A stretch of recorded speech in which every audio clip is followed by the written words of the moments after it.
ali Muhammad. Kemarin kita udah membahas tentang apa saja ibadah sholat sunnah yang bisa kita lakukan 24 jam siang dan malam. Betul? Maka ini adalah kali ketiga saya hadir dalam pengajian di masjid ini, di musola ini misalnya. Maka hari ini kita akan membahas tentang bab yang belum pernah saya bahas, karena kita baru saja mengaji dalam majelis ini. Kita akan membahas tentang adab atau sunnah mau tidur, bangun tidur, adab mau makan dan seterusnya. Jadi ceritanya tuh begini, semua orang tidur, tapi ada yang tidurnya dapat pahala, ada yang tidak. Semua orang makan. Ada orang yang ketika makan dia ikuti sunnah, dia dapat pahala sunnah, ada yang tidak. Semua orang bangun, tapi ada orang yang bangun ikut sunnah, ada yang tidak. Itu sebab ilmu itu penting. Sama-sama tidur, sama-sama bangun, sama-sama makan. Tapi kalau orang yang berilmu, dia jelas bedanya. Bagaimana tidurnya, bagaimana makannya, bagaimana bangun tidurnya. Makanya ada dalil, hal yastawil ladina ya'lamuna ma la ta'lamun. Tak mungkin sama orang berilmu dengan orang yang tidak berilmu. Tidak mungkin. Contoh misalnya ibu lagi sakit badan. Badan ibu sakit-sakit. Lalu kemudian minta urutkan sama cucu. Urut cu. Diri di punggung nenek cu. Baring kita naik dia ke punggung kita, tidak terasa. Tapi coba pergi ke tukang urut, baru jempolnya aja kita udah terpekik, betul? Kenapa beda? Karena dia tahu ilmunya. Nah itu dia kalau punya ilmu. Sama dengan gini, semua orang sedekah, tapi ada orang yang sedekah di hari Jumat dapat Jumat berkah. Ada yang sembarang waktu. Semua orang berdoa, tapi ada orang-orang yang berdoa yang dia tahu tempat mustajab doa. Nah, dia ngerti tuh. Dia berdoa tapi langsung di tempat mustajab doa. Antara azan dan iqamah dia dapat, ya tengah malam dia dapat, setelah sholat fardu dia tahu. Jadi ilmu itu penting untuk membedakan antara diri kita dengan yang tidak berilmu. Kalau bisa amalnya itu sama tapi semuanya dapat pahala. Nah mari kita bahas, yang jadi pembahasan kita hari ini adalah tidurnya orang yang berilmu, bangun tidur dan adab mau makan. Jadi mulai nanti malam cara tidurnya udah berubah. Cocok? Yang pertama, adab mau tidur. Tidur itu ndak boleh di mana terbaring di situ tidur. Habis nonton film tegalok, ndak boleh lagi. Orang beriman harus istiadat. Harus siap-siap menuju tidur itu mengikuti sunnah. Yang pertama, sebelum tidur dia dianjurkan untuk berwudu dulu. Sunnah wudu sebelum tidur. Niatnya, sengaja aku berwudu, mensucikan diriku dari hadas kecil, sunnah atasku karena Allah. Yang wajib dibasuh saat tidur, saat wudu sebenarnya hanya muka, tangan, kepala, kaki. Kenapa? Karena kalau kita tidur dalam keadaan berwudu, lalu kalau kita mati dalam keadaan berwudu, maka mati kita itu mati syahid. Apa itu mati syahid? Tidak merasakan sakitnya mati, tak ada hari perhitungan, langsung masuk surga. Makanya saya sering bilang kepada jemaah, jagalah wudu 24 jam. Habis wudu batal ambil lagi, batal ambil lagi, batal ambil lagi. Kenapa? Karena orang yang menjaga wudunya dan mati dalam keadaan wudu, maka matinya mati syahid. Tidak rasa sakit mati, tak ada hari perhitungan, langsung masuk surga. Tapi sholat, jangan wudu aja ndak sholat subuh, ndak ya bisa. Dia kan gini ceritanya tuh Bu. Mati itu Allah yang tentukan jadwalnya, tapi cara matinya kita yang usahakan. Contoh, misalnya kan ada dalil bunyinya begini. Idza jaa ajaluhum la yastakhiruna sa'atan wa la yastaqdimun. Jika datang ajal tidak akan dimundurkan, tidak akan dimajukan. Jadi jadwal ajal kita itu udah ada dari Allah. Tapi cara mati kita itu kita yang usahakan. Contoh, besok jam 2 siang atau besok misalnya jam 9 pagi jadwal mati saya. Ini contoh. Jadwalnya Allah tentukan, tapi cara matinya saya usahakan. Kalau besok pagi saya lagi ceramah, maka mati syahid. Kalau besok pagi saya lagi ngomongin orang jam 9, maka matinya mati buruk. Kalau besok pagi saya lagi berjoget-joget, matinya joget. Kalau besok pagi saya lagi ngangak-ngangak, matinya ngangak. Kan gitu kan? Jadi kenapa kita harus mengisi hari-hari kita ini dengan kebaikan? Biar mati kita dalam keadaan baik. Kan ingat konsep peluang, Bu. Orang yang lebih sering keluar rumah, lebih berpeluang dia itu untuk kecelakaan dibanding orang yang dalam rumah aja. Betul? Kemungkinannya lebih besar walaupun tidak. Suami istri soleh solehah, peluang kemunculan anak soleh jauh lebih memungkinkan dibanding mak bapaknya yang tak soleh. Kan begitu kan? Jadi aktivitas kita ini kita usahakan isinya yang baik-baik. Kita usahakan mati dalam keadaan syahid. Di antaranya mati dalam menuntut ilmu, mati dalam sholat, meninggal saat baca Quran, meninggal saat sholawat. Tapi kan sholawat gak mungkin tiap saat. Menuntut ilmu gak mungkin tiap saat. Maka salah satu yang bisa mengantarkan kita kepada mati syahid adalah wudhu. Kalau wudhu bisa tiap saat, 24 jam. Makanya kalau saya lihat wajah-wajah ibu ini kan tahajud menjelang azan subuh nih kan. Udah banyak di rumah kan. Jagalah wudhu. Habis wudhu batal ambil lagi, batal ambil lagi. Maka orang yang mati dalam keadaan berwudhu, maka matinya itu mati syahid. Maka kita usahakan mati kita itu baik. Isi hari dengan yang bermanfaat. Jangan pagi ngalai-ngalai, siang ngalai-ngalai, sore ngangak-ngangak, malam menonton, mati saat menonton nanti, Bu. Tapi kalau habis subuh kita itikaf sampai syuruk, lalu kemudian kita kerjaan rumah, lalu kita duha, kita baca Quran, kita belajar. Lalu kemudian zuhur kita, habis itu kita baca Quran, santai sebentar, istirahat, kita pergi pengajian. Matinya insya Allah baik. Ya, nah kemungkinan besar matinya dalam keadaan baik insya Allah. Maka sebelum sebelum tidur ambil wudhu. Yang kedua, setelah kita mengambil wudhu sebelum tidur, maka kita duduk di tempat tidur. Lalu kemudian tengadahkan tangan, baca 3 kul. Kul huwallahu ahad, kul a'udzu birabbil falaq, kul a'udzu birabbin nas. Sampai akhir. Jangan pangkal-pangkal ya kul. Puah, jangan. Sampai akhir. 3 kul. Al-Ikhlas, Al-Falaq, An-Nas. Baca 1 kali cukup. Lalu kemudian hembus. Hembus tangannya. Lalu usapkan ke seluruh tubuh yang tampak. Supaya apa? Supaya kita sehat. Lalu kemudian ambil kain sarung, ambil selimut. Kibaskan kasurnya. Dengan mengucapkan A'udzubillahi minasyaitonir rajim. Supaya kita tidak tidur bersama jin dan syaitan. Karena selangkah kita berangkat dari tempat tidur, maka jin syaitan akan tidur di tempat tidur kita. Biar kita nggak tidur bersama jin dan syaitan, maka kibaskan kasurnya, baca A'udzubillahi minasyaitonir rajim. Oke? Tadi pertama kita ngapain?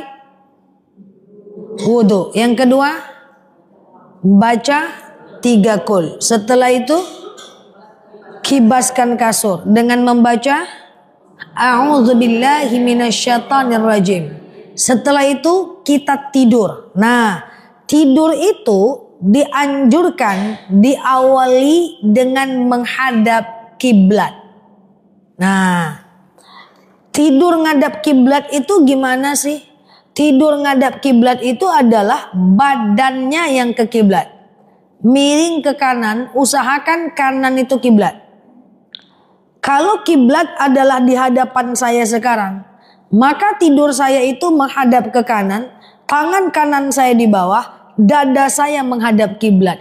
Jadi sunnahnya adalah tidur menghadap kiblat. Jadi miring ke kanan dan kanan itu adalah kiblat. Jadi kalau seandainya kiblat ibu di sana, di mana kepalanya? Hah? Mana kepalanya? Masih bisa serak. Coba lagi ya. Tidurnya menghadap ke kanan, upayakan kanan itu kiblat. Contoh, seandainya kiblat di sana, mana kepalanya? Kan mantap tuh, Mak. Nah, kepalanya ke sana, miring ke kanan, dadanya yang ke kiblat. Betul? Kalau kiblatnya di sana, mana kepalanya? Sini dong. Sini dong. Ya, tidur dadanya ke kiblat. Jadi tangan kanannya di bawah. Kalau kiblatnya sana, mana kepalanya? Sana. Tidur ke kanan menghadap kiblat. Nah, tapi awalnya aja. Jangan sampai pagi kanan terus nanti. Awalnya aja. Lalu kemudian baca doa mau tidur. Apa doa mau tidur? Bismikallahumma ahya wa amut. Tangan badan kanannya yang ke kiblat. Nah gitu. Saya ulang. Sebelum tidur kita disunnahkan berwudu. Lalu kemudian tengadahkan tangan baca Al-Ikhlas, Al-Falaq, An-Nas. Lalu kemudian hembuskan tangannya, usapkan ke seluruh tubuh supaya kita sehat. Ambil kain sarung, kibaskan kasurnya dengan mengucapkan a'udzubillahi minasyaitonirrajim. Lalu baring menghadap ke kanan, upayakan kanan itu adalah kiblat. Ustazah, saya mau tidur berwudu dulu. Habis wudu saya nggak langsung baca 3 qul. Saya nonton dulu. Setelah itu baru saya baca 3 qul. Habis 3 qul saya nganga-nganga dulu. Baru saya kibas-kibas. Boleh? Boleh. Yang penting sunnahnya dilakukan. Jadi mulai nanti malam tidur kita itu udah harus ikut sunnah. Paham? Ada yang ragu sampai sini? Paham ya? Kalau tempat tidurnya terbalik, arah bantalnya yang dipindah. Tapi itu sunnah saja, dia tidak wajib. Tapi sayang kalau nggak kita kerjakan. Memang ada rumah-rumah yang salah desain, WC-nya menghadap kiblat, sebab tidurnya membelakangi kiblat. Itu dia. Ada lagi? Sebelum saya lanjut, tafadhol.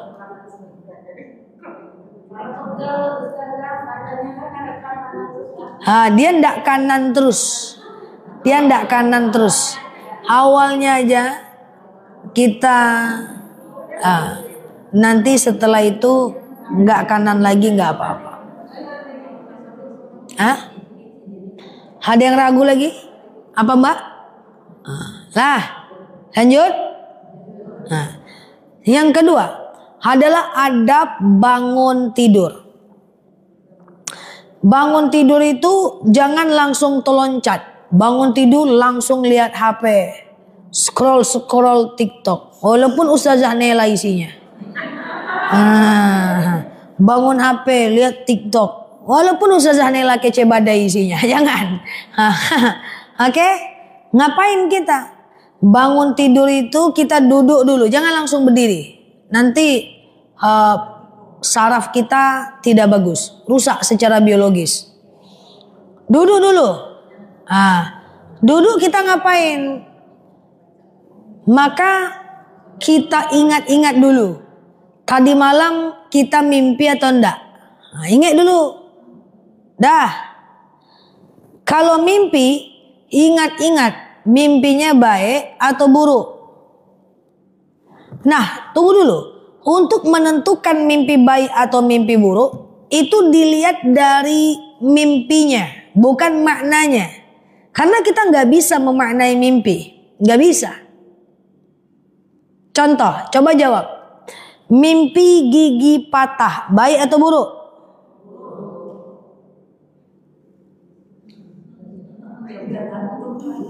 Tergantung. Kalau yang patah atau gigi yang buruk, bagus dia. Mimpi dikejar harimau, baik buruk? Baik buruk? Kok nggak pede jawabnya? Mimpi dikejar harimau, baik buruk? Buruk. Mimpi dikejar monyet, baik buruk? Mimpi dikejar ular? Kenapa bilang baik? Karena kita maknai, dapet jodoh cek lain mah. Dia tidak boleh dimaknai. Coba mimpi tenggelam ke sungai, baik buruk? Mimpi tenggelam ke sungai ditolong sama orang ganteng, baik buruk? Cepat kali berubahnya, baik langsung. Tetap aja buruk, tenggelam. Saya biar siapapun yang nolong enggak mau saya tenggelam. Mimpi masuk sumur, baik buruk. Mimpi masuk sumur, ada berlian di dalamnya, baik buruk. Buruk. Mimpi nikah lagi, baik buruk. Tergantung. Kalau ibu udah jomblo kedua kalinya nikah lagi itu baik dia. Kalau ibu udah mati pajak itu buruk dia. Jadi harus pandai beda mana mimpi baik, mana mimpi buruk, tujuannya untuk menentukan sikap. Kalau mimpinya mimpi buruk, ibu ucapkan a'udzubillahi minasyaitonirrajim. Ya Allah, aku berlindung kepadamu dari godaan syaitan yang terkutuk. Lalu kemudian meludah ke kiri 3 kali. Wah, wah, wah. Isyarat aja, jangan betul-betul. Terbangunlah orang kawan samping nanti. Oke? Lalu bangun dan jangan lalu bangun baca doa bangun tidur. Apa doanya? Alhamdulillahilladzi ahyana ba'dama amatana wa ilaihin nusyur. Lalu jangan ceritakan mimpi buruk kepada orang lain. Mimpi buruk kalau diceritakan akan jadi doa. Tidak boleh sama suami, tidak boleh.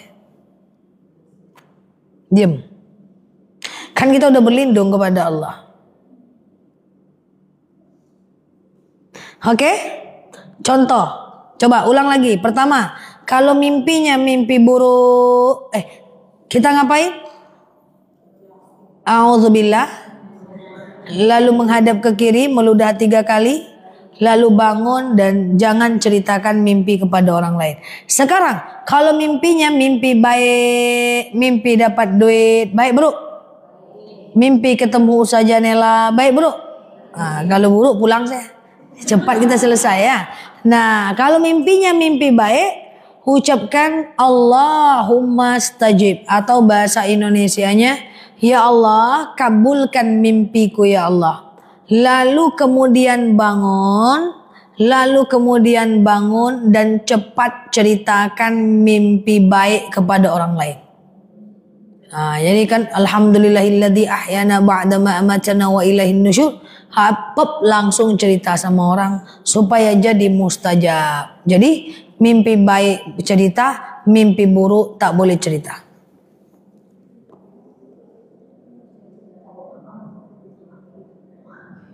Ada yang ragu sampai sini?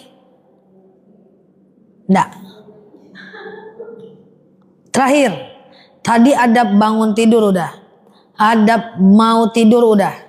Lanjut nomor 3. Nomor 3 adalah adab mau makan. Nah, ini penting. Yang pertama, makan, kita mulai ya. Makan sebelum lapar, berhenti sebelum kenyang.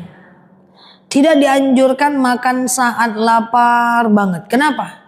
Karena kalau kita lapar banget, lalu kemudian kita makan, kita nafsunya tinggi. Ketika nafsunya tinggi, biasanya kita mau ngambil banyak. Setelah itu terjadi kemubaziran. Nah, jadi makan tuh sebelum lapar, kecuali saat berpuasa. Memang tujuannya menahan kalau saat berpuasa. Makan sebelum lapar, berhenti sebelum kenyang. Tapi kalau kita makan dalam keadaan biasa-biasa aja, maka kita makannya biasa aja. Ambillah makanan dalam jumlah yang nanggung sampai kita merasa nikmat berhentinya. Seenak apapun makan, kalau berhentinya sangat kekenyangan, makanan tuh hilang nikmatnya. Ibu, saya tanya. Ibu lagi kenyang kali, dikasih pizza, mau nggak? Makan saat itu, bisa nggak? Ibu lagi lapar kali, lalu dikasih cuma sambal lado jengkol, ikan teri, sama nasi panas, enak nggak? Enak, karena bukan itu makanan kita kan? Nah enak. Jadi enak dan tidak enaknya makanan itu karena perut lapar, bukan karena makanannya. Makanya saya sering bilang, tanya sama teman, enak nggak di situ Nel? Aduh, nggak terlalu paham sih. Waktu itu saya makan di sana lagi lumayan kenyang. Nggak bisa kita menilai makanan itu enak atau enggak, karena kita makannya itu lagi lumayan kenyang, gitu kan. Nah, yang ingin saya sampaikan, makan sebelum lapar, berhenti sebelum kenyang. Yang kedua, baca a'udzubillahi minasyaitonirrajim biar syaitan pergi. Baca bismillahirrahmanirrahim supaya malaikat datang. Hati-hati, perhatikan beberapa ini ketika makan. Dalam kitab Ta'lim wa Muta'alim karangan Az-Zarnuji dijelaskan bahwa ada beberapa yang makruh dalam makan. Yang pertama, makruh hukumnya menghembus makanan dan minuman panas menggunakan mulut. Misalnya makanan itu panas, lalu ibu hembus pakai mulut. Ibu hembus minuman itu pakai mulut. Makruh. Yang kedua, makruh hukumnya makan bercepak. Dalam sebuah riwayat, Rasulullah SAW pernah makan bercepak. Ketika Rasulullah hijrah dari Mekah ke kota Madinah, banyak orang yang mengajak Rasulullah makan ketika itu. Maka Rasulullah pilih orang yang paling susah pada masa itu. Jadi Rasulullah itu kalau diajak makan, dia pilih yang paling susah orang. Lalu saking susahnya lampu gak ada. Sementara Rasulullah ingin menghargai itu, Rasulullah ingin menunjukkan makannya enak, lalu beliau bercepak di hadapan Ahlul Bait. Tapi hanya sekali itu aja untuk menunjukkan makannya enak. Jadi makan makruh kalau bercepak. Yang selanjutnya, jangan minum lebih dari 3 tegukan.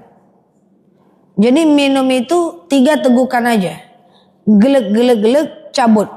Gelek-gelek-gelek cabut lagi. Gelek-gelek-gelek cabut lagi. Jangan gelek-gelek-gelek. Lek yang 4, 5, 6, 7 makruh.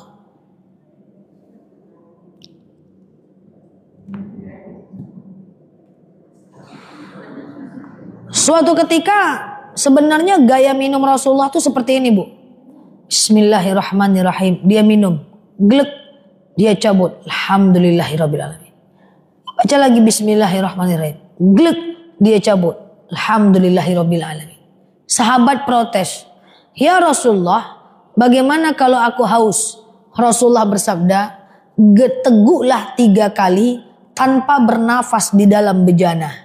Jadi Bismillahirrahmanirrahim. Glek, glek, glek, cabut. Jadi tak boleh bernafas di dalam bejana. Nggak boleh. Makruh. Jadi ibu tak boleh minum glek, nggak boleh. Ya boleh diminum banyak, tapi 3 tegukan.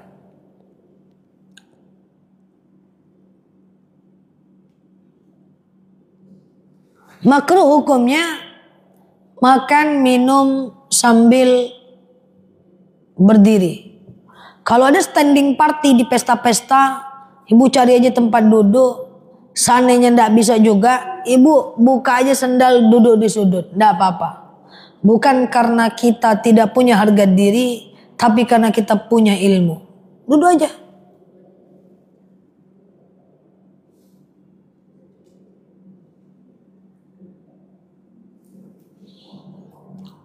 Makruh hukumnya makan atau makan makanan yang berbau. Apa? Kalau udah berbau ini jengkol.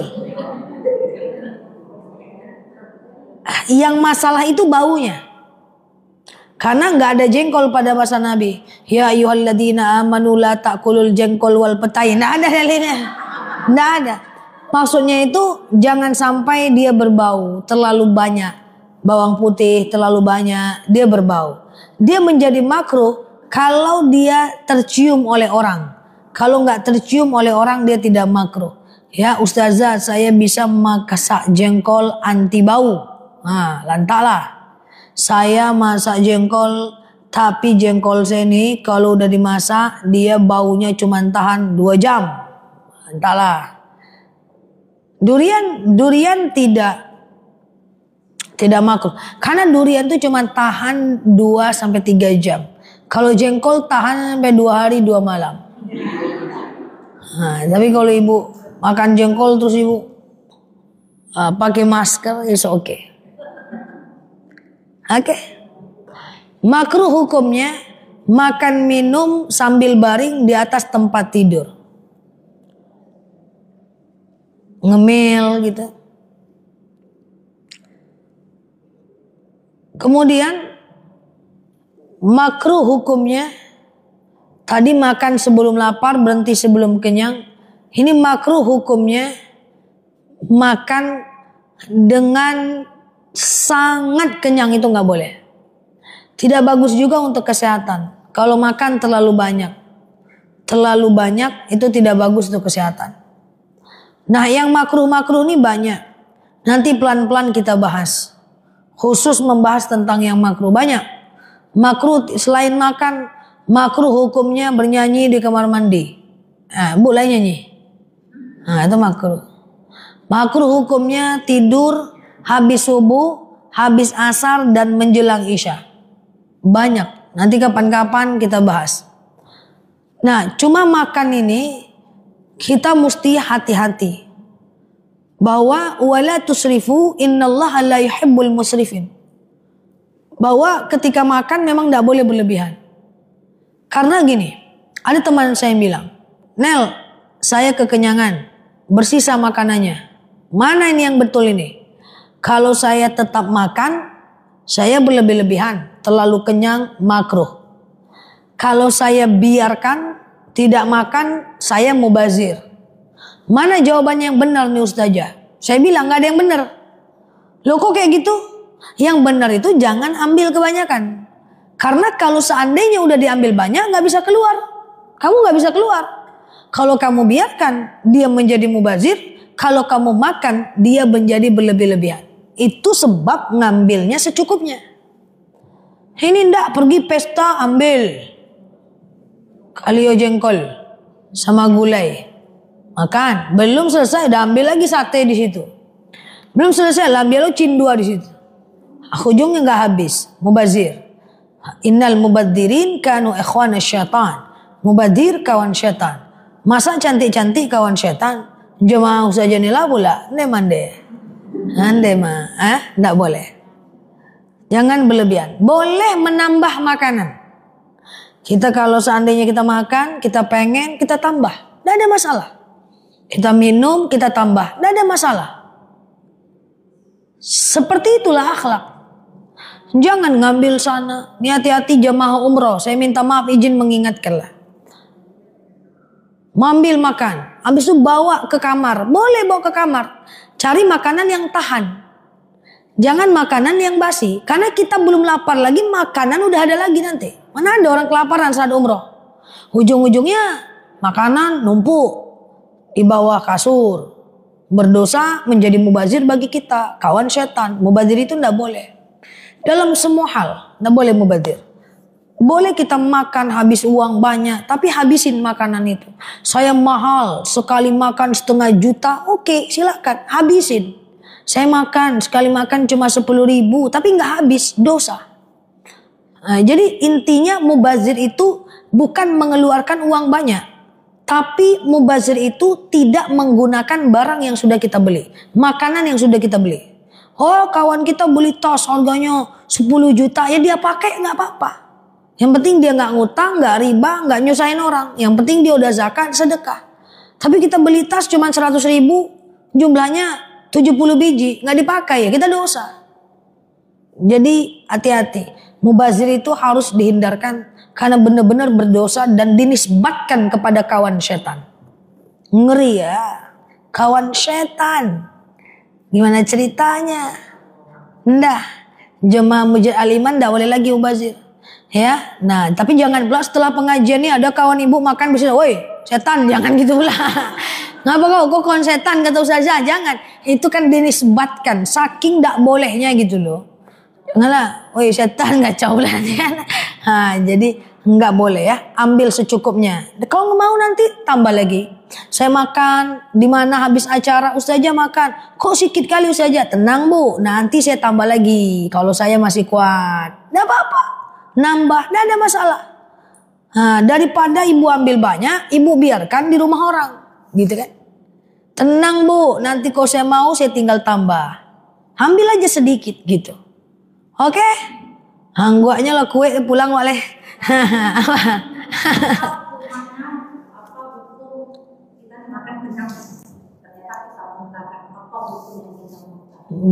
Hukumnya, status hukumnya nggak ada masalah muntah itu. Cuma makan sambil kekenyangan itu makruh. Wala tusrifu wala tusrifu. Allah itu nggak suka orang-orang yang berlebihan. Enggak, secara hukum dia nggak berdosa lah dia muntahkan. Tidak haram yang dia keluarkan. Cuma dia berlebihan, itu aja problem.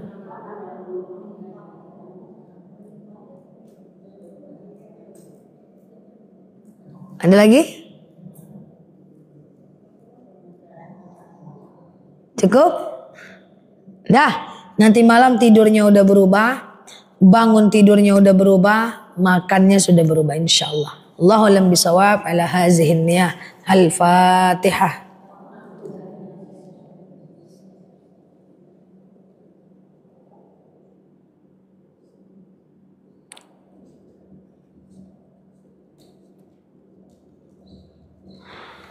Amin ya Allah, amin ya Rahman, amin amin ya mujibas sailin. Allahumma salli ala Muhammad wa ala ali Muhammad. Allahumma inna nas'aluka ridhaka wal jannah, na'udzubika min sakhatika wan nar. Allahumma inna nas'aluka salamatan fi dinina, afiyatan fi jasadina, ziyadatan fi ilmina, barakatan fi rizqina, taubatan qablal maut, rahmatan indal maus, maghfiratan ba'dal maus. Allahumma hawin alaina fi sakaratil maus, najata minan nari wal afwa indal hisab. Allahumma antas salam minkas salam wa ilaika ya'udu salam, fahayina rabbana bisalam wa dakhinnal jannata daras salam, tabarakta rabbana wa ta'alaita ya hazal jalali wal ikram. Allahumma inna na'udzubika minal hammi wal hazan, na'udzubika minal ajzi wal kasal, na'udzubika minal jubni wal bukhli, na'udzubika min ghalabati dani wa qahar rijal. Allahumma yassir alaina umurana wa la tu'assir alaina umurana ya rabbal alamin. Allahumma in kana rizquna fis sama fa anzilhu, wa in kana rizquna fil ardi fa akhrijhu, wa in kana rizquna ba'idan fa qaribhu, wa in kana rizquna haraman fa tahhirhu, wa in kana qalilan fa kathirhu ya rabbal alamin. Allahumma rabbana anfa'na bima 'allamtana wa 'allimna ma yanfa'una. Allahumma rabbana hab lana minas salihin, rabbana hab lana minas salihin. Allahumma yassir alaina umurana wa la tu'assir alaina umurana ya rabbal alamin. Allahumma stajib du'ana ya Allah, stajib du'ana ya Rahman ya Rahim ya mujibas sailin. Allahumma salli ala Muhammad wa ala ali Muhammad. Subhana rabbika rabbil izzati amma yasifun, salamun alal mursalin, alhamdulillahi rabbil alamin. Wallahu a'lam bisawab. Assalamualaikum warahmatullahi wabarakatuh.